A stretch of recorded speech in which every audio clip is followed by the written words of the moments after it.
Hello friends, welcome to study with Kashi. तो friends, आज की इस वीडियो में हम क्लास 12 केमिस्ट्री के अनसोल्ड पेपर 2024 के सेट नंबर 1 को करने वाले हैं, जिसका पेपर कोड है 347 जीए। तो फ्रेंड्स, आज की इस वीडियो में हम इसके पार्ट 2 को करने वाले हैं। इससे पहले वाली वीडियो में हमने पार्ट 1 कराया था। अगर आपने वो वीडियो नहीं देखी तो मैंने उसकी प्लेलिस्ट बनाई है, आप वहां से जाकर जरूर देख सकते हैं।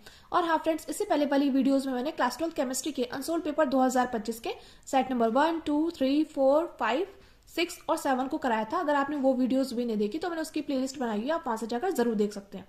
तो चलिए फ्रेंड, देखते हैं आज की वीडियो में हम कौन कौन से क्वेश्चन करने वाले हैं। तो देखिए फ्रेंड्स, ये हमारा क्लास 12 केमिस्ट्री का 2024 में आया हुआ पेपर है, इंटरमीडिएट परीक्षा 2024 रसायन विज्ञान केवल प्रश्न पत्र, जिसका पेपर कोड है 347 जीए। तो देखिए फ्रेंड्स, पार्ट 1 में हमने यहाँ तक कर लिया था। अब बात आती है पार्ट 2 की। तो पार्ट 2 में हम कहाँ से क्वेश्चन करने वाले हैं? देखिए, पार्ट 2 में हम प्रश्न नंबर 4 के का पार्ट से क्वेश्चन करने वाले हैं, और पार्ट 1 में हमने प्रश्न नंबर 3 के घ तक यानी कि यहाँ तक कर लिया था। तो देखिए फ्रेंड्स, प्रश्न नंबर 4 है, रोजरमूड अपचयन पर एक संक्षिप्त टिप्पणी लिखिए और इथाइन H2SO4 एवं HgSO4 की उपस्थिति में जल की अभिक्रिया का केवल रासायनिक समीकरण लिखिए। तो ये क्वेश्चन हमसे डायरेक्टली 3 मार्क्स का पूछा गया था। अगला क्वेश्चन है प्रश्न नंबर 4 का ख, अभिक्रिया की आणविकता तथा अभिक्रिया की कोटि में अंतर का उल्लेख कीजिए। और अभिक्रिया H2 plus Cl2 arrow 2HCl शून्य कोटि की अभिक्रिया है, इस अभिक्रिया का वेग समीकरण लिखिए। तो ये क्वेश्चन में डायरेक्टली हमसे 3 मार्क्स का पूछा गया था। अगला क्वेश्चन है प्रश्न नंबर 4 का ग, सेल के विशेष प्रतिरोध तथा चालकत्व की परिभाषा लिखिए। तो ये क्वेश्चन में डायरेक्टली हमसे 3 मार्क्स का पूछा गया था। अगला क्वेश्चन हमसे जो पूछा गया है प्रश्न नंबर 4 का घ, ब्रोमो बेंजीन की तुलना में ब्रोमो एथेन का ब्रोमीन परमाणु अधिक अभिक्रियाशील क्यों होता है? शुष्क ईथर की उपस्थिति में ब्रोमो एथेन पर सोडियम की अभिक्रिया का केवल रासायनिक समीकरण लिखिए। अगला देखिए, अगला क्वेश्चन हमसे पूछा गया है प्रश्न नंबर 5 का पार्ट। इसमें फर्स्ट क्वेश्चन पूछा गया, एमीन किसे कहते हैं? प्राथमिक एमीन, द्वितीयक एमीन तथा तृतीयक एमीन में विभेद के लिए एक परीक्षण लिखिए। तो ये क्वेश्चन डायरेक्टली हमसे 2 मार्क्स का पूछा गया है। अब देखिए, का क्वेश्चन में ही हमसे सेकंड पार्ट करके पूछा गया है, जो कि हमसे 2 मार्क्स का पूछा गया है। अब इसमें भी देखिए, एक्स और वाई करके हमें ऑप्शन दिए गए हैं। एक्स क्वेश्चन हमसे पूछा गया एथेन एमीन पर HCl की अभिक्रिया तथा, और देखिए वाई करके हमसे पूछा गया, यानी कि दूसरा क्वेश्चन है ये, एनिलीन पर सोडियम नाइट्राइट एवं तनु HCl की क्रिया की 0 डिग्री सेल्सियस ताप पर अभिक्रिया के रासायनिक समीकरण लिखिए। तो यानी कि कुल मिलाकर ये क्वेश्चन हमसे 4 मार्क्स का पूछा गया है, प्रश्न नंबर 5 का पार्ट। अब देखिए, इसी में अगला क्वेश्चन है प्रश्न नंबर 5 का खा डी। इसमें फर्स्ट जो हमसे क्वेश्चन पूछा गया वो पूछा गया डी ब्लॉक तथा एफ ब्लॉक के तत्व क्या है। तो ये क्वेश्चन डायरेक्टली हमसे 2 मार्क्स का पूछा गया। अब देखिए, सेकंड पार्ट करके पूछा गया डी ब्लॉक तथा एफ ब्लॉक के तत्वों के सामान्य इलेक्ट्रॉनिक विन्यास लिखिए। तो ये क्वेश्चन डायरेक्टली ये दो मार्क्स, यानी कि 2 मार्क्स और ये 2 मार्क्स, यानी कि कुल मिलाकर आ गए 4 मार्क्स। और इसी प्रकार देखिए, ये 2 मार्क्स और ये 2 मार्क्स, यानी कि प्रश्न नंबर 5 का 4 मार्क्स और प्रश्न नंबर 5 का 4 मार्क्स। तो फ्रेंड्स, मैं उम्मीद करती हूँ आपने इसका इतना स्क्रीनशॉट ले लिया होगा। तो चलिए अब देखते हैं हम इनके सॉल्यूशन को। तो देखिए फ्रेंड्स, प्रश्न नंबर 4 का पार्ट है, रोजरमूड अपचयन पर एक संक्षिप्त टिप्पणी लिखिए और इथाइन पर H2SO4 एवं HgSO4 की उपस्थिति में जल की अभिक्रिया का केवल रासायनिक समीकरण लिखिए। तो देखिए फ्रेंड्स, यहाँ पर आप कुछ देख पा रहे हैं, यहाँ पर हमसे क्या पूछा गया है? यहाँ पर हमसे अभिक्रिया पूछी गई है, रोजरमूड अपचयन अभिक्रिया। तो देखिए फ्रेंड्स, जो हमारी 15 से 20 अभिक्रिया है, ये हमारी ऐसी है कि जो हमारी हर साल पूछी जाती है, यानी कि हमारी ट्रेंडिंग अभिक्रिया है। अगर आपको उसकी एक डिटेल वीडियो चाहिए तो आप कमेंट करके जरूर बताइएगा। और देखिए फ्रेंड्स, इसलिए मैं आपको कहती हूँ कि आपको क्या करना है, आपको 2019 से 2025 तक जितने पेपर सेट आए हुए ना, बस उनको तैयार कर लेना है। अगर अभी तक आपने कुछ नहीं पढ़ा है तो आपको डरने की जरूरत नहीं है, क्योंकि अभी भी टाइम है। आपको बस क्या करना है, आपको 2019 से 2025 तक जितने पेपर सेट आए हुए ना, उनको अच्छे से तैयार कर लेना है। सबसे पहले आपको 2025 के पेपर सेट तैयार करने हैं, उसके बाद 24 के, उसके बाद 23 के, और टाइम मिले तो 2019 तक आप कर लीजिएगा। ठीक है फ्रेंड्स, और जरूरी नहीं है कि केमिस्ट्री के सब्जेक्ट में ये मैं आपको सारे के सारे सब्जेक्ट के लिए बोल रही हूँ। अगर आपने बस इतना कर लिया ना, तो आपको 70 में से 70 नंबर लाने से, यानी केमिस्ट्री में 70 में 70, और देखिए और सब्जेक्ट में पूरे में से पूरे मार्क्स लाने से कोई नहीं रोक सकता। क्योंकि देखिए, हमारा जो सिलेबस है वो बिल्कुल फिक्स है, और जब सिलेबस फिक्स होता है ना, तो हमारे क्वेश्चंस बार बार रिपीट होते हैं और घुमा फिरा कर हमसे यही क्वेश्चन पूछे जाते हैं। और देखिए फ्रेंड्स, आपको और कोई मॉडल पेपर उठाने की जरूरत नहीं है, आपको बस इन क्वेश्चंस को अच्छे से तैयार कर लेना है, क्योंकि स्टैंडर्ड क्वेश्चंस है जो कि बोर्ड एग्जामिनर वाले टीचर्स ने बनाए हुए हैं। ठीक है फ्रेंड्स, और ये हमारे ट्रेंडिंग क्वेश्चन है जो कि हर साल पूछे जाते हैं। अब देखते हैं रोजरमूड अपचयन। इसमें हम ब्लैक मैन हेडिंग डालेंगे रोजरमूड अपचयन। इसमें हम लिखते हैं वह अभिक्रिया जिसमें एसाइल क्लोराइड, और देखिए इसको इंग्लिश में लिखेंगे एसिल क्लोराइड या अम्ल क्लोराइड का पीडी या BSO4 की उपस्थिति में हाइड्रोजन द्वारा आंशिक अपचयन करने से एल्डिहाइड प्राप्त होता है। इस अभिक्रिया को रोजनमूड अपचयन कहते हैं। फिर से देखिए, रोजनमूड अपचयन में क्या होता है, वह अभिक्रिया जिसमें एसाइल क्लोराइड या अम्ल क्लोराइड का पीडी या BSO4 की उपस्थिति में हाइड्रोजन द्वारा आंशिक अपचयन करने से एल्डिहाइड प्राप्त होता है। इस अभिक्रिया को रोजनमूड अपचयन कहते हैं। ठीक है फ्रेंड्स, अब हम यहाँ पर क्या करेंगे, हम यहाँ पर लिखेंगे रिएक्शन। ठीक है, अब हम क्या लेंगे, हम लेंगे एसाइल क्लोराइड। तो देखिए RC≡CL, इसको हम क्या बोलते हैं, इसको बोलते हैं हम एसिड क्लोराइड, या तो आप एसाइल क्लोराइड बोल दीजिए या एसिड क्लोराइड। ठीक है friends, acyl chloride, acyl chloride या बोल दीजिए एसिड क्लोराइड। ठीक है, एसिड क्लोराइड। ठीक है, कि हम अब हमें क्या करना है, अब हमें एसाइल क्लोराइड का क्या कराना है, आंशिक अपचयन कराना है। क्या कराना है, आंशिक अपचयन कराना है।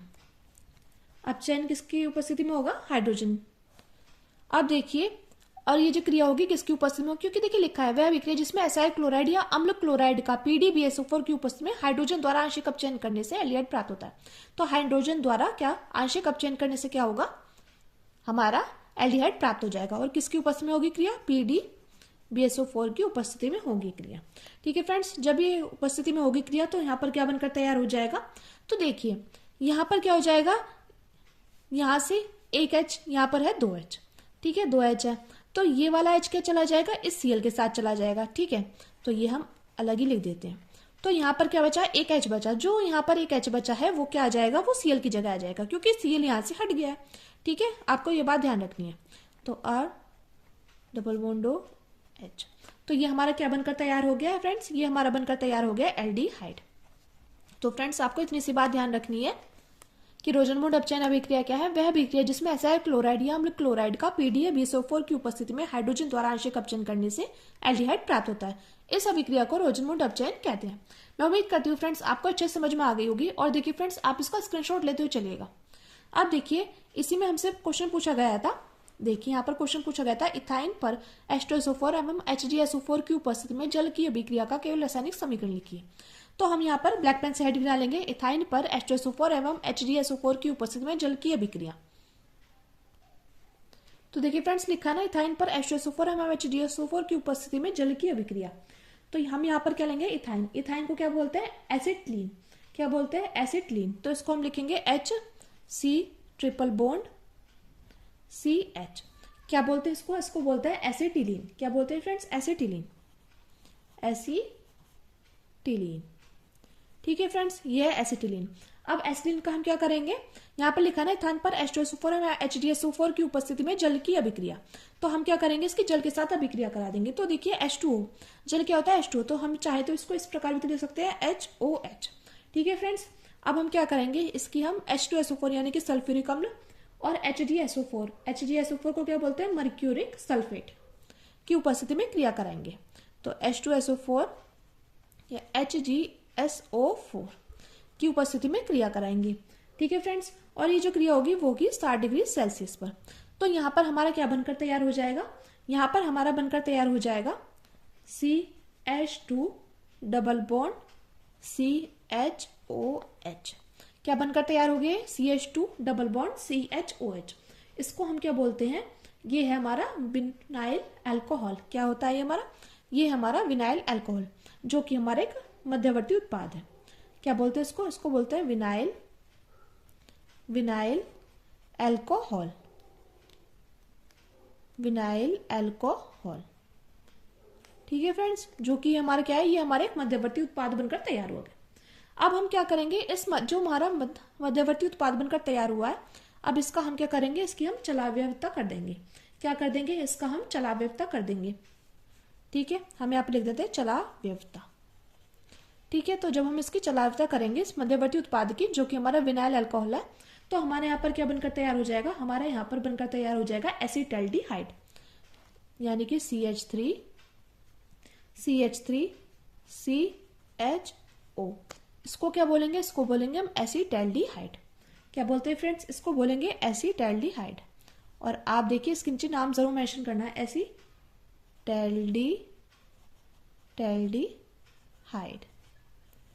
ये हमारा एसिटाल्डिहाइड बनकर तैयार हुआ है।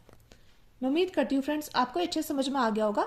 यहाँ पर देखिए हमने पहले की रोजनवुड अपचयन अभिक्रिया लिख दी है, उसके बाद हमसे बोला गया था इथाइन पर H2SO4 व HDSO4 की उपस्थिति में जल की अभिक्रिया। तो हमने यहाँ पर एसिटिलीन ले लिया, एसिटिलीन की हमने यहाँ पर जल के साथ अभिक्रिया कराई और किसकी उपस्थिति में हुई है क्रिया, H2SO4 HDSO4 की उपस्थिति में और 60 डिग्री सेल्सियस पर हुई है अभिक्रिया। तो हमारा बनकर तैयार हुआ विनाइल अल्कोहल, जो कि एक मध्यवर्ती उत्पाद था। अब ये मध्यवर्ती उत्पाद का हमने चलायता कर दिया, तो यहाँ पर CH3CHO बनकर तैयार हुआ, जो कि है एसिटाल्डिहाइड। मैं उम्मीद करती हूँ फ्रेंड्स आपको अच्छे समझ में आ गया होगा। तो चलिए अब हम अपने अगले क्वेश्चन की तरफ आगे बढ़ते हैं। अगला क्वेश्चन है प्रश्न नंबर 4 का खापाठ। अभिक्रिया की आणविकता तथा अभिक्रिया की कोटि में अंतर उल्लेख कीजिए। अभिक्रिया H2+Cl2 एरो 2HCl शून्य कोटि की अभिक्रिया, इस अभिक्रिया का वेग समीकरण लिखिए। तो देखिए फ्रेंड्स मोस्ट इंपॉर्टेंट क्वेश्चन है, और देखिए मैंने जितने पेपर सेट आपको कराए ना उनमें बार बार रिपीट होता हुआ क्वेश्चन है, यानी कि आप समझ लीजिए ये है हमारा ट्रेंडिंग क्वेश्चन। देखिए कोई भी ऐसा बोर्ड एग्जाम है ही नहीं केमिस्ट्री का जिसमें अभिक्रिया की आणविकता और कोटि में अंतर से क्वेश्चन न पूछा गया हो। आप 2025 के जितने पेपर सेट देखेंगे ना आपको अभिक्रिया की आणविकता और कोटि से प्रश्न देखने को जरूर मिलेंगे। तो फ्रेंड्स आप इसको अच्छे से तैयार कर लीजिएगा। तो देखिए हमें सबसे पहले क्या करना है, हमें सबसे पहले लिखना है अभिक्रिया की आणविकता तथा अभिक्रिया की कोटि में अंतर। तो सबसे पहले हम क्या करेंगे, एक साइड लिखेंगे अभिक्रिया की कोटि और एक साइड लिखेंगे अभिक्रिया की आणविकता। तो इसमें हम लिखते हैं फर्स्ट पॉइंट डाल करके, लिखते हैं यह अभिक्रिया के वेग समीकरण में अभिकारकों की सांद्रता के घातों के योग के बराबर होती है। क्या होती है, यह अभिक्रिया के वेग समीकरण में अभिक्रिया की सांद्रता अभिकारकों की सांद्रता के घातों के योग के बराबर होती है। सबसे पहले हमें जानना होगा अभिकारक क्या होता है। अभिकारक होते हैं जो समीकरण में इधर की साइड होते हैं, और उत्पाद क्या होते हैं जो समीकरण में एरो से इधर की साइड होते हैं, यानी कि लेफ्ट हैंड साइड पर होते हैं अभिकारक और राइट हैंड साइड पर होते हैं उत्पाद। ये बात आपको अच्छे से ध्यान रखनी है, ठीक है फ्रेंड्स। तो अभिक्रिया की कोटि क्या है, यह अभिक्रिया के वेग समीकरण में अभिकारकों की सांद्रता के घातों के योग के बराबर होते हैं, यानी कि यह A+2+B A+2B एरो AB2। अब इसका वेग समीकरण क्या हो गया K। अब ये देखिए A की पावर 1 और B की पावर क्या 2। तो यानी कि इसकी कोटि क्या हो गई, इसकी कोटि हो गई 3, क्योंकि देखिए यहाँ पर हमें घातों का योग करना है। तो 1+2 बनकर कितना 3, तो ये होगी तृतीय कोटि की अभिक्रिया, ठीक है फ्रेंड्स। तो अभिक्रिया की आणविकता में हम क्या लिखते हैं, प्राथमिक अभिक्रिया में भाग लेने वाली अभिकारक अणुओं की संख्या के बराबर होती है। यानी कि आणविकता क्या होती है, आणविकता होती है प्राथमिक अभिक्रिया में भाग लेने वाली अभिकारक अणुओं की संख्या के बराबर होती है। यानी कि यहाँ पर जितने भी अभिकारक भाग ले रहे हैं उनकी संख्या के बराबर क्या होती है, आणविकता। ये बात आपको ध्यान रखनी है। तो ये हमारी रिएक्शन है H2+I2 एरो 2HI। तो इसमें कितने अणु भाग ले रहे हैं, 1 2। तो आणविकता कितनी हो गई, 2। मैं उम्मीद करती हूँ फ्रेंड्स आपको अच्छे समझ में आ रहा होगा। अब देखिए सेकंड पॉइंट इसमें, यह एक प्रायोगिक मान होता है। क्या होता है, यह एक प्रायोगिक मान होता है, और जो आणविकता होती है यह एक सैद्धांतिक मान होता है। और देखिए अभिक्रिया की कोटि क्या होती है, इसका मान 0 हो सकता है, यानी कि अभिक्रिया की कोटि क्या होती है, 0 हो सकती है। लेकिन अभिक्रिया की आणविकता क्या होता है, इसका मान 0 नहीं हो सकता है। क्या हो सकता है, इसका मान 0 नहीं हो सकता है। अगला देखिए अगला पॉइंट है इसमें, यह धन ऋण या भिन्नात्मक संख्या हो सकती है। और देखिए अभिक्रिया की आणविकता में हम लिखते हैं इसका मान सदैव एक धन पूर्णांक यानी कि 1 2 अथवा 3 हो सकता है। अब देखिए इसी में हमसे दूसरा क्वेश्चन पूछा गया था, अभिक्रिया H2+Cl2 एरो 2HCl शून्य कोटि की अभिक्रिया है, तो इस अभिक्रिया का वेग समीकरण लिखिए। तो देखिए अब हम करेंगे इस क्वेश्चन का आंसर। तो चलिए फ्रेंड्स आगे बढ़ते हैं। तो इसमें हम लिखते हैं अभिक्रिया H2+Cl2 एरो 2HCl का वेग समीकरण। तो इसमें हम लिखते हैं दी गई अभिक्रिया में H2 व Cl2 का सांद्रण अभिक्रिया की प्रगति में अपरिवर्तित रहता है। क्या रहता है, दी गई अभिक्रिया में H2 व Cl2 का सांद्रण अभिक्रिया की प्रगति में अपरिवर्तित रहता है, अर्थात इस अभिक्रिया का वेग H2 व Cl2 के सांद्रण पर निर्भर नहीं करता। अतः वेग समीकरण क्या होगा, तो वेग समीकरण हो जाएगा यहाँ पर dx अपॉन dt समानुपाती है H2 की घात 0 के और Cl2 की घात 0 के। ठीक है फ्रेंड्स, तो यहां पर क्या हो जाएगा, यहां पर हो जाएगा हमारा dx अपॉन में dt। तो देखिए ये क्या था, समानुपाती। जब हम इसको बराबर करेंगे तो यहां पर क्या आ जाएगा, यहां पर आ जाएगा k, तो यहां पर हो जाएगा H2 की घात 0 और Cl2 की घात 0। तो यही हमारा क्या है, यही हमारा इस अभिक्रिया का वेग समीकरण है। मैं उम्मीद करती हूँ फ्रेंड्स आपको अच्छे समझ में आ गया होगा। तो देखिए अभिक्रिया H2 plus Cl2 arrow 2HCl का वेग समीकरण। तो हम यहाँ पर लिखते हैं दी गई अभिक्रिया में H2 व Cl2 का सांद्रण अभिक्रिया की प्रगति में अपरिवर्तित रहता है, अर्थात इस अभिक्रिया का वेग H2 व Cl2 के सांद्रण पर निर्भर नहीं करता। अतः वेग समीकरण होगा dx/dt समानुपाती है H2 की पावर 0 और Cl2 की पावर 0। तो ये हो जाएगा dx/dt इजिकल टू k और H2 की पावर 0 और Cl2 की पावर 0। तो ये हमारा वेग समीकरण निकल कर आ गया। मैं उम्मीद करती हूँ फ्रेंड्स आपको अच्छे समझ में आ गया होगा और आप इसका स्क्रीनशॉट भी अच्छे से लेकर चल रहे होंगे। अब देखिए अगला क्वेश्चन हमारा प्रश्न नंबर 4 का ग। सेल के विशेष प्रतिरोध तथा चालकत्व की परिभाषा लिखिए। तो हम यहाँ पर लिखते हैं विशेष प्रतिरोध, ब्लैक पेन से हेडिंग डालते हैं विशेष प्रतिरोध। तो इसमें हम लिखते हैं किसी पदार्थ के एकांक लंबाई और एकांक अनुप्रस्थ काट क्षेत्रफल वाले तार का प्रतिरोध उस पदार्थ का विशेष प्रतिरोध कहलाता है। यह पदार्थ की प्रकृति पर निर्भर करता है। तो विशेष प्रतिरोध क्या होता है? किसी पदार्थ के एकांक लंबाई और एकांक अनुप्रस्थ काट क्षेत्रफल वाले तार का प्रतिरोध उस पदार्थ का विशेष प्रतिरोध कहलाता है। यह पदार्थ की प्रकृति पर निर्भर करता है। ठीक है फ्रेंड्स, अब देखिए बात आती है इसकी सूत्र की। तो उसका सूत्र होता है rho is equal to R into A/L, जहां पर R क्या है? R प्रतिरोध है, L क्या है? L लंबाई है और A क्या है? A अनुप्रस्थ काट का क्षेत्रफल है। और बात करते हैं इसके मात्रक की। तो उसका मात्रक क्या है? मात्रक होता है इसका ओम इंटू मीटर। अब देखिए फ्रेंड्स डायरेक्टली आपसे इसका मात्रक भी पूछ लिया जाता है, MCQ में आपसे इसका मात्रक भी पूछ लेते हैं। तो आपको क्या करना है? आपको देखिए इसका सूत्र भी अच्छे से पता होना चाहिए और इसका मात्रक भी अच्छे से पता होना चाहिए। ठीक है फ्रेंड्स, मैं उम्मीद करती हूँ फ्रेंड्स आपको अच्छे समझ में आ रहा होगा। अब देखिए अब आगे बढ़ते हैं। अब देखते हैं चालकत्व क्या होता है। तो देखिए फ्रेंड्स अब हम ब्लैक पेन से हेडिंग डालेंगे चालकता और इसमें हम लिखेंगे किसी पदार्थ की वह क्षमता जिससे वह वैद्युत धारा को अपने अंदर से आसानी से प्रवाहित होने देती है चालकता कहलाती है और यह विशेष प्रतिरोध का व्युत्क्रम होती है। तो देखिए बात करें इसके सूत्र की। इसका सूत्र होता है सिग्मा इजिकल टू 1/ρ के। बात करें मात्रक की, मात्रक होता है इसका सीमेंस प्रति मीटर। ठीक है, चाहे तो आप इसको साइमन प्रति मीटर भी लिख सकते हैं। मैं उम्मीद करती हूँ फ्रेंड्स आपने इसका स्क्रीनशॉट अच्छे से ले लिया होगा। तो चलिए अब देखते हैं हम अपने अगले क्वेश्चन को, जो कि है प्रश्न नंबर 4 का ग। तो देखिए प्रश्न नंबर 4 के ग में हमसे पूछा गया है ब्रोमो बेंजीन की तुलना में ब्रोमो एथीन का ब्रोमीन परमाणु अधिक अभिक्रियाशील क्यों होता है? शुष्क ईथर की उपस्थिति में ब्रोमो एथेन पर सोडियम की अभिक्रिया का केवल रासायनिक समीकरण लिखिए। तो देखिए फ्रेंड्स मोस्ट इंपॉर्टेंट क्वेश्चन है। तो देखिए ब्रोमो बेंजीन की तुलना में ब्रोमो एथेन का ब्रोमीन परमाणु अधिक अभिक्रियाशील क्यों होता है? शुष्क ईथर की उपस्थिति में ब्रोमो एथेन पर सोडियम की अभिक्रिया का केवल रासायनिक समीकरण लिखिए। तो इसमें हम लिखते हैं ब्रोमो एथेन। तो ब्रोमो एथेन का सूत्र क्या होता है? ये होता है CH3CH2Br, या आप चाहे तो इसको लिख सकते हैं C2H5Br। तो ब्रोमो एथेन CH3CH2Br का ब्रोमीन परमाणु ब्रोमो बेंजीन से ज्यादा अभिक्रियाशील होता है। और ब्रोमो बेंजीन क्या होता है? ब्रोमो बेंजीन होता है C6H5Br, ठीक है, से ज्यादा अभिक्रियाशील होता है क्योंकि ब्रोमो बेंजीन में ब्रोमीन बेंजीन रिंग के sp2 कार्बन से जुड़ा होता है और अनुनाद के कारण CBr बंध मजबूत होता है, जबकि ब्रोमो एथेन में यह sp3 कार्बन से जुड़ा होता है जिससे CBr बंध कमजोर होता है और आसानी से टूट जाता है, जिससे यह नाभिक स्नेही प्रतिस्थापन अभिक्रिया में अधिक क्रियाशील होता है। तो फ्रेंड्स आप चाहे तो इसका स्क्रीनशॉट भी ले सकते हैं। तो ब्रोमो एथेन हमसे क्वेश्चन में क्या पूछा गया था? क्वेश्चन में पूछा गया था ब्रोमो बेंजीन की तुलना में ब्रोमो एथेन का ब्रोमीन परमाणु अधिक अभिक्रियाशील क्यों होता है? तो इसका आंसर हमने लिखा है ब्रोमो एथेन का ब्रोमीन परमाणु ब्रोमो बेंजीन से ज्यादा अभिक्रियाशील होता है क्योंकि ब्रोमो बेंजीन में ब्रोमीन बेंजीन रिंग के sp2 कार्बन से जुड़ा होता है और अनुनाद के कारण CBr बंध मजबूत होता है, जबकि ब्रोमो एथेन में यह sp3 कार्बन से जुड़ा होता है जिससे CBr बंध कमजोर होता है और आसानी से टूट जाता है, जिससे यह नाभिक स्नेही प्रतिस्थापन अभिक्रिया में अधिक क्रियाशील होता है। अब चलिए आगे देखते हैं। अब देखिए इसी में हमसे दूसरा क्वेश्चन पूछा गया है। अब देखिए इसी क्वेश्चन में हमसे पूछा गया था ब्रोमो एथेन जब सोडियम धातु के साथ शुष्क ईथर की उपस्थिति में क्रिया करता है तो क्या प्राप्त होता है? तो देखिए बात करें ब्रोमो एथेन की तो ये होता है C2H5Br। क्या होता है ये? C2H5Br। इसको बोलते हैं ब्रोमो एथेन।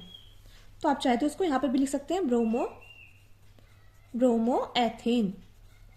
ठीक है फ्रेंड्स, तो ब्रोमो एथेन किसके साथ क्रिया करेगा? सोडियम धातु के साथ। और ये जो क्रिया होगी ये क्रिया किसकी उपस्थिति में होगी? तो ये क्रिया होगी हमारे शुष्क ईथर की उपस्थिति में।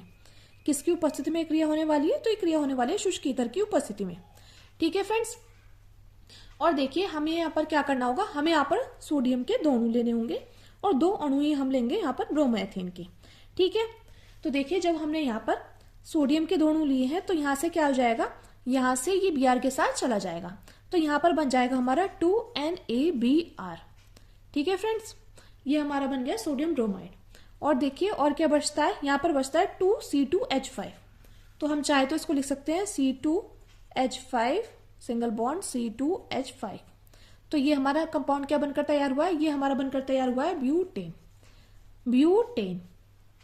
तो देखिए ब्रोमोएथेन की हम सोडियम धातु के साथ शुष्क ईथर की उपस्थिति में क्रिया कराएंगे तो हमारा क्या बनकर तैयार हो गया है, हमारा बनकर तैयार हो गया है ब्यूटेन और सोडियम ब्रोमाइड।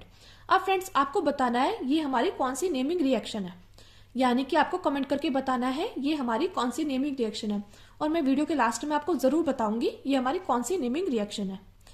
अब देखिए ये आपका टेस्ट है कि आपको नेमिंग रिएक्शन अच्छे से आई हुई है या नहीं आई हुई है। और देखिए ये वो वाली नेमिंग रिएक्शन है जो कि हर साल पूछी जाती है। तो ब्रोमोएथेन की सोडियम धातु के साथ शुष्क ईथर की उपस्थिति में क्रिया कराने पर ब्यूटेन प्राप्त हुआ और सोडियम ब्रोमाइड बनकर तैयार हो गया। तो फ्रेंड्स आप कमेंट कर जरूर बताइएगा कि क्वेश्चन नंबर 4 के घ का ये वाली नेमिंग रिएक्शन है। अब देखिए अगला क्वेश्चन हमसे इसमें पूछा गया था प्रश्न नंबर 5 का पार्ट। अब देखिए काम में भी फर्स्ट पार्ट में हमसे पूछा गया एमीन किसे कहते हैं, प्राथमिक एमीन, द्वितीयक एमीन तथा तृतीयक एमीन में विभेद के लिए परीक्षण लिखिए। तो हम यहाँ पे लिखते हैं एमीन। तो NH3 के 1, 2 या तीनों हाइड्रोजन परमाणु को एल्किल या एरिल समूह द्वारा विस्थापित करने से प्राप्त व्युत्पन्न को एमीन कहते हैं। तो एमीन को क्या कहते हैं, NH3 के 1, 2 या तीनों हाइड्रोजन परमाणुओं को एल्किल या एरिल समूह द्वारा विस्थापित करने से प्राप्त व्युत्पन्न को एमीन कहते हैं। और बात करें इसके उदाहरण की, तो इसके उदाहरण हम यहाँ पर लिखते हैं, यहाँ पर देखिए इसका उदाहरण लिखते हैं हम एल्किल, फर्स्ट में एल्किल एमीन एलिफेटिक एमीन कहलाते हैं। वो कैसे, तो यहाँ पर देखिए यहाँ पर हम लेंगे अमोनिया। तो हम जानते हैं अमोनिया का जो सूत्र होता है वो होता है NH3, लेकिन हम चाहे तो इसको कुछ इस प्रकार भी तो लिख सकते हैं ना। हमने लिख दिया अमोनिया को इस प्रकार, इसके पास है लोन पेयर इलेक्ट्रॉन। ठीक है, ये क्या है, ये है अमोनिया, इसके साथ क्या है, इसके पास है लोन पेयर इलेक्ट्रॉन। ठीक है, अब हम क्या करेंगे, यहां पर क्या होगा, अब इस अमोनिया से यहां पर क्या होगा, एक हाइड्रोजन क्या होगा, एक हाइड्रोजन विस्थापित हो जाएगा, यानी कि हट जाएगा और क्या जुड़ जाएगा, यहां पर जुड़ जाएगा, ये देखिए यहां पर एल्किल जुड़ जाएगा और हाइड्रोजन क्या हो जाएगा, माइनस हो जाएगा। तो यहां पर क्या बनकर तैयार हो जाएगा, R lone pair electron H। तो ये जो हमारा बनकर तैयार हुआ इसको क्या बोलेंगे, इसको बोलेंगे एल्किल एमीन, या हम इसको 1 डिग्री एमीन भी बोल देंगे। ठीक है, 1 डिग्री एमीन। ठीक है, इसी प्रकार देखिए अब इसमें क्या होगा, इसमें हाइड्रोजन क्या हो जाएगा, माइनस हो जाएगा और एक एल्किल जुड़ जाएगा। तो ये क्या हो जाएगा, ये हो जाएंगे हमारा 2 डिग्री एमीन, जिसको हम द्वितीयक एमीन भी बोल देते हैं। ठीक है, इसको बोलेंगे 2 डिग्री एमीन। इसी प्रकार देखिए यहां पर एक हाइड्रोजन क्या हो जाएगा, विस्थापित हो जाएगा और एक एल्किल आकर जुड़ जाएगा। तो ये हो जाएगा RN लोन पेयर इलेक्ट्रॉन, ये इसको हम क्या बोलेंगे, इसको हम बोलेंगे 3 डिग्री एमीन। क्या बोलेंगे फ्रेंड्स, इसको हम बोलेंगे 3 डिग्री एमीन। मैं उम्मीद करती हूँ आपको अच्छे समझ में आ गया होगा। अब देखिए सेकंड हम इसमें लिखते हैं एरिल। एरिल को क्या बोलते हैं, फेनिल, फेनिल या फिनाइल। ठीक है, फेनिल एमीन को एरोमेटिक एमीन कहते हैं। वो कैसे, तो देखिए यहां पर भी हमने क्या लिया, अमोनिया ले लिया। ठीक है, अमोनिया को हमने इस प्रकार लिख दिया। तो देखिए ये अमोनिया है, अब इस अमोनिया में क्या होगा, एक फेनिल आकर जुड़ जाएगा। क्या आकर जुड़ जाएगा, एक फेनिल आकर जुड़ जाएगा और हाइड्रोजन क्या हो जाएगा, यहाँ पर विस्थापित हो जाएगा। ठीक है, यानी C6H5 आकर जुड़ गया और हाइड्रोजन क्या हो गया, माइनस हो गया। तो यहाँ पर क्या बन जाएगा, यहाँ बन जाएगा C6H5 सिंगल बॉन्ड और ये हमारा H। ठीक है, यहां पर भी H। तो ये क्या है, ये हमारा है फेनिल एमीन, फेनिल एमीन। और आप चाहे तो इसको लिख सकते हैं 1 डिग्री एमीन। क्या लिख सकते हैं इसको लिख सकते हैं 1 डिग्री एमीन, 1 डिग्री एमीन। और इसी प्रकार देखिए इसमें क्या होगा, इसमें भी हाइड्रोजन विस्थापित हो जाएगा और यहां पर क्या हो जाएगा, एक फेनिल आकर जुड़ जाएगा। तो ये हो जाएगा C6H5 लोन पे इलेक्ट्रॉन एन पर C6H5 और यहाँ पर हाइड्रोजन। ठीक है, तो इसको बोलेंगे हम डाई फेनिल एमीन। क्या बोलेंगे इसको बोलेंगे हम डाई फेनिल डाइफेनिल एमीन, और आप चाहे तो इसको लिख सकते हैं 2 डिग्री एमीन। क्या लिख सकते हैं इसको? 2 डिग्री एमीन। ठीक है फ्रेंड्स, अब यहाँ पर तो देखिए जगह नहीं है, तो देखिए इसके आगे हम यहाँ पर कर देते हैं। इसी प्रकार हम क्या करेंगे, यहाँ पर एक फेनिल जुड़ जाएगा और यहाँ पर एक हाइड्रोजन विस्थापित हो जाएगा। तो यहाँ हो जाएगा C6H5, लोन पे इलेक्ट्रॉन C6H5, और यहाँ पर भी C6H5। तो ये हमारा क्या बनकर तैयार हो गया, ट्राइफेनिल एमीन, जिसको हम यहाँ पर देखिए आप लिख लेना ट्राइफेनिल एमीन, इसको हम 3 डिग्री एमीन भी बोल देते हैं। मैं उम्मीद करती हूँ फ्रेंड्स आपको अच्छे से समझ में आ गया होगा। अब देखिए आप एग्जाम में ऐसे ही लिख कर आइएगा। अब देखिए इसी में हमसे क्वेश्चन पूछा गया है, प्राथमिक एमीन, द्वितीयक एमीन तथा तृतीयक एमीन में विभेद के लिए परीक्षण लिखिए। तो हम यहाँ पर इसके विभेद के लिए परीक्षण लिखते हैं। ठीक है फ्रेंड्स, आप चाहे तो इसका यहाँ पर स्क्रीनशॉट भी ले सकते हैं। तो चलिए अब हम इसके विभेद के लिए परीक्षण लिखेंगे। तो देखिए हम यहाँ पे लिखते हैं 1 डिग्री, 2 डिग्री और 3 डिग्री एमीन को विभेद के लिए परीक्षण। तो हम ब्लैक पेन से हेडिंग डालेंगे यहाँ पर। तो देखिए 1 डिग्री, 2 डिग्री और 3 डिग्री एमीन के विभेद के लिए परीक्षण कौन सा होता है, ये होता है हमारा हिंसबर्ग अभिकर्मक से। ठीक है, और देखिए हिंसबर्ग रिजेंट भी बोलते हैं इसको। तो बेंजीन सल्फोनिल क्लोराइड C6H5SO2Cl को हिंसबर्ग अभिकर्मक कहते हैं। तो देखिए फ्रेंड्स ये क्वेश्चन भी आपसे डायरेक्टली पूछा जा सकता है, तो इसलिए आपको पता होना चाहिए हिंसबर्ग अभिकर्मक क्या होता है। तो हिंसबर्ग अभिकर्मक होता है हमारा C6H5SO2Cl को हिंसबर्ग अभिकर्मक कहते हैं। ठीक है फ्रेंड्स, अब देखिए इसमें हम लिखेंगे प्राथमिक एमीन से क्रिया। तो हम इसकी प्राथमिक एमीन से क्रिया कराएंगे, तो यहाँ पर क्या बनकर तैयार हो जाएगा, एन इथाइल बेंजीन सल्फोनेमाइड बनता है। जब प्राथमिक एमीन से क्रिया होगी तो क्या बनकर तैयार हो जाएगा, एन इथाइल बेंजीन सल्फोनेमाइड बनकर तैयार हो जाएगा। ठीक है फ्रेंड्स, तो हम यहाँ पर क्या करेंगे, हम यहाँ पर हिंसबर्ग अभिकर्मक यानी कि बेंजील सल्फोनिक क्लोराइड की हम यहाँ पर क्या करेंगे, प्राथमिक एमीन के साथ अभिक्रिया करा देंगे। ठीक है, तो C6H5S डबल बॉन्ड O, यहाँ पर भी डबल बॉन्ड O Cl। तो ये हमारा क्या है, ये हमारा है ये बेंजिल सल्फोनिल क्लोराइड। आप चाहे तो यहाँ पे लिख सकते हैं बेंजिल, सॉरी यहाँ पर है बेंजीन, ये बेंजीन है फ्रेंड्स, बेंजीन सल्फोनिल, ये बोलने में मिस्टेक हो गई थी, ये बेंजीन लिखा हुआ है मैंने, बेंजिल सल्फोनिल क्लोराइड। अब बेंजिल सल्फोनिल क्लोराइड की हम यहाँ पर क्या करेंगे, हम यहाँ पर प्राथमिक एमीन के साथ क्रिया करा देंगे। तो हम यहाँ पर लेंगे C2H5NH2, इसको क्या बोलेंगे, इसको बोलेंगे हम एथिल एमीन। क्या बोलेंगे इसको, इसको बोलेंगे एथिल एमीन, एथिल एमीन, या आप चाहे तो इसको 1 डिग्री एमीन भी बोल सकते हैं। तो आप चाहे तो इसको इस प्रकार लिख लीजिएगा, या आप चाहे तो इसको लिख सकते हैं, मैं और करके यहाँ पे लिख देती हूँ। तो आप चाहे तो इसको लिख सकते हैं एन लोन पे इलेक्ट्रॉन C2H5 यहाँ पर H। ठीक है, आप चाहे तो इसको ऐसे भी लिख सकते हैं, और ये देखिए सिंगल बॉन्ड है और ये H जुड़ा हुआ है। ठीक है, आप इसको ऐसे लिख देंगे, तो फिर यहाँ से क्या हो जाएगा, यहाँ से ये H चला जाएगा Cl के साथ, यानी कि जब इसकी रिएक्शन होगी तो यहाँ से क्या हो जाएगा, एक HCl घट जाएगा। तो जब ये HCl घट जाएगा तो फिर यहाँ पर क्या हो जाएगा, इसके साथ ये जुड़ जाएगा, ये हटके तो यहाँ पर आ जाएगा। तो यहाँ पर देखिए हो जाएगा C6H5 single double bond O, यहाँ पर भी डबल बॉन्ड O, यहाँ पर N लोन पे इलेक्ट्रॉन H C2H5। तो इसका नाम क्या है, इसका नाम है एन एथाइल बेंजील सल्फोनेमाइड। तो आप इसका नाम नीचे जरूर मेंशन करना, N ethyl benzene sulphonamide, sulphonamide. और फ्रेंड्स एक बात और, ये क्या है, ये क्षार में विलय है, ये बात आपको ध्यान रखनी है। एन इथाइल बेंजीन सल्फोनेमाइड क्या है, ये क्षार में विलय है। अब देखिए बात आती है द्वितीयक एमीन की। तो अब हम क्या करेंगे, इसके द्वितीयक एमीन के साथ अभिक्रिया करेंगे। तो जब हम इसके द्वितीयक एमीन के साथ अभिक्रिया कराएंगे तो यहाँ पर बनकर तैयार हो जाएगा N N diethyl benzene sulphonamide बनता है। तो देखिए हम यहाँ पर क्या करेंगे, हम यहाँ पर बेंजीन सल्फोनिल क्लोराइड की क्रिया करा देंगे। तो C6H5S double bond O Cl किसके साथ क्रिया कराएंगे, तो ये कराएंगे हम द्वितीयक एमीन के साथ। तो ये हो जाएगा C2H5, यहाँ पर भी C2H5। तो इसी प्रकार देखिए ये H के साथ इसके साथ चला जाएगा, तो ये हो जाएगा -HCl। और इसका नाम क्या है, इसका नाम है diethyl amine, diethyl amine. ठीक है फ्रेंड्स, तो देखिए जब ये इसके साथ चला गया तो फिर यहाँ पर ये हटके ये यहाँ पर आ जाएगा। तो ये जाएगा C6H5 S double bond O, यहाँ पर भी एस डबल बॉन्ड ओ, यहाँ पर नॉन पेयर इलेक्ट्रॉन, यहाँ पर C2H5, यहाँ पर C2H5। तो इसका नाम क्या है? इसका नाम है NN di ethyl benzene sulphonamide. तो देखिए फ्रेंड्स, आप इसका नाम यहाँ पर नीचे जरूर मेंशन करना। मैं उम्मीद करती हूँ फ्रेंड्स आपको अच्छे समझ में आते जा रहे होंगे। अब देखिए, अब हम करेंगे तृतीयक एमीन से क्रिया। तो हम यहाँ पर लिखेंगे कोई अभिक्रिया नहीं होती। तो benzene sulphonyl chloride, benzene sulphonyl chloride की हम यहाँ पर क्या करा देंगे? हम यहाँ पर तृतीयक एमीन के साथ क्रिया करा देंगे। ठीक है, तो C2H5N lone pair electron C2H5 और यहाँ पर C2H5।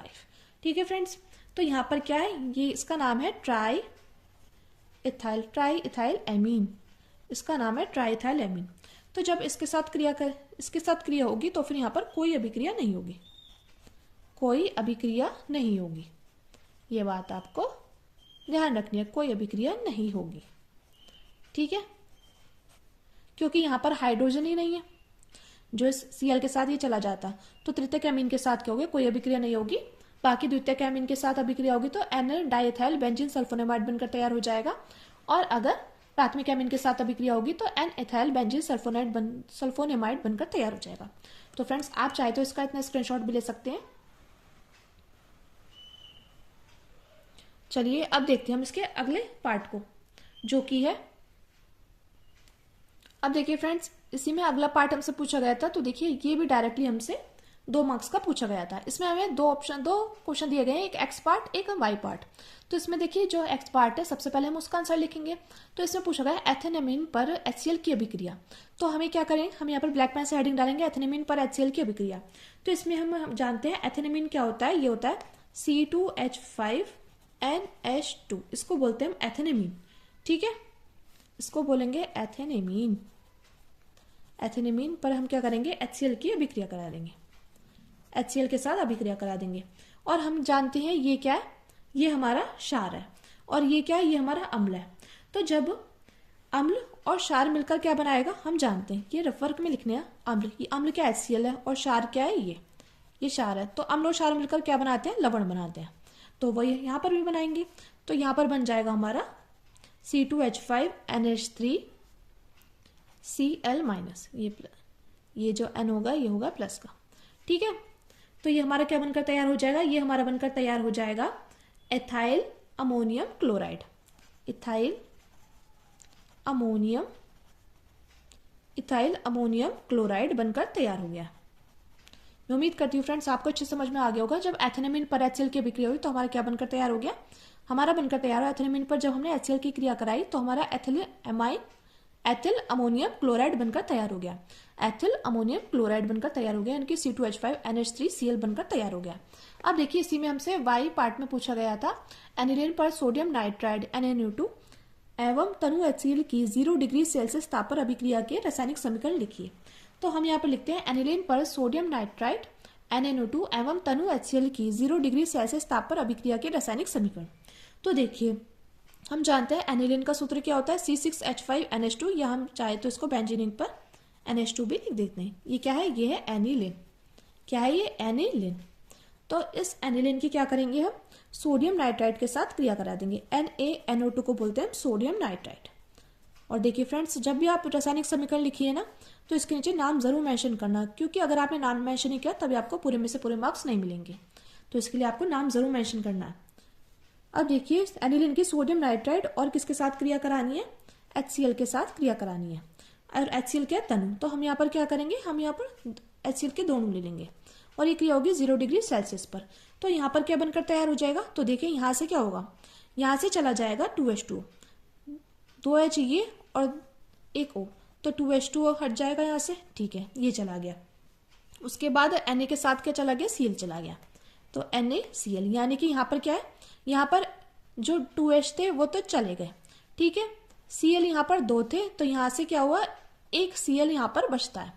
कितना Cl बचेगा? एक Cl बचेगा। ये वाला Cl बच रहा है क्योंकि यहाँ पर 2 Cl थे, एक Cl हमने यहाँ पर ले लिया। ठीक है, और इसी प्रकार यहाँ पर देखिए, यहाँ से Na चला गया है, यहाँ से Na चला गया, लेकिन यहाँ पर क्या है?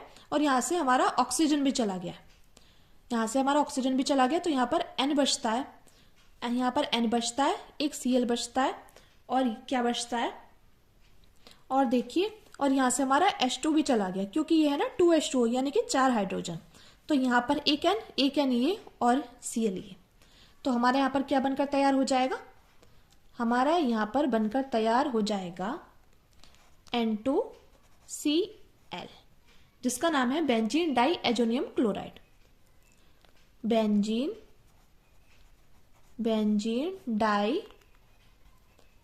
डाई एजोनियम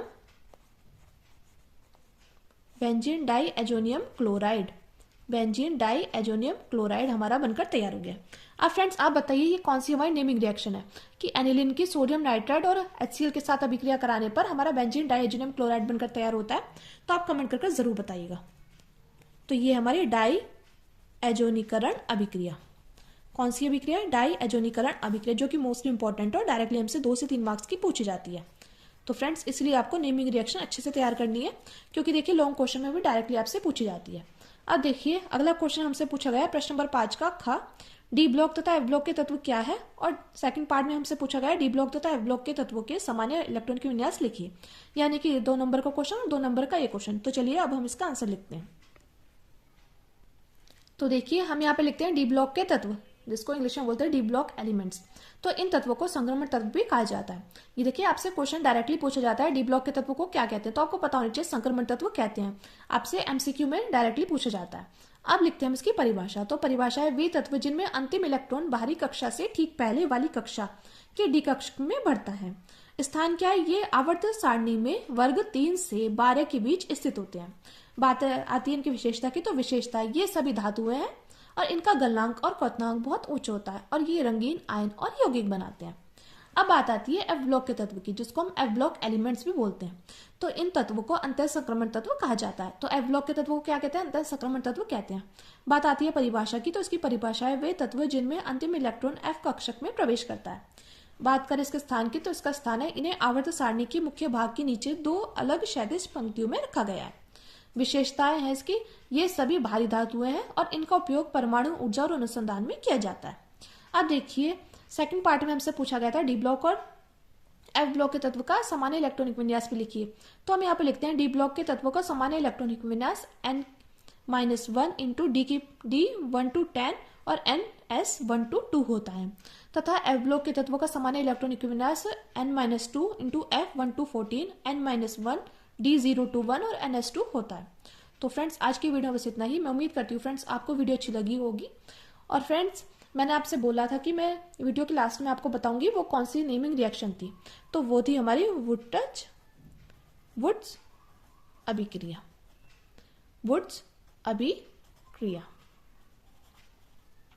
और फ्रेंड्स आपको नेमिंग रिएक्शन अच्छे से पता होनी चाहिए, क्योंकि आपसे डायरेक्टली पूछी जाती है और ये मोस्ट इंपॉर्टेंट है वुड्स अभिक्रिया, जो कि आपसे हर साल पूछी जाती है। तो चलिए फ्रेंड्स मिलते हैं नेक्स्ट वीडियो में। Thank you, thanks for watching. और हाँ फ्रेंड्स आप इस वीडियो को ज़्यादा से ज़्यादा लोगों में शेयर जरूर करना, और अगर आप हमारे चैनल पर नए हैं तो प्लीज़ चैनल को सब्सक्राइब कर लीजिएगा और वीडियो को लाइक शेयर कमेंट करना मत भूलिएगा। Thank you, thanks for watching. मिलते हैं नेक्स्ट वीडियो में।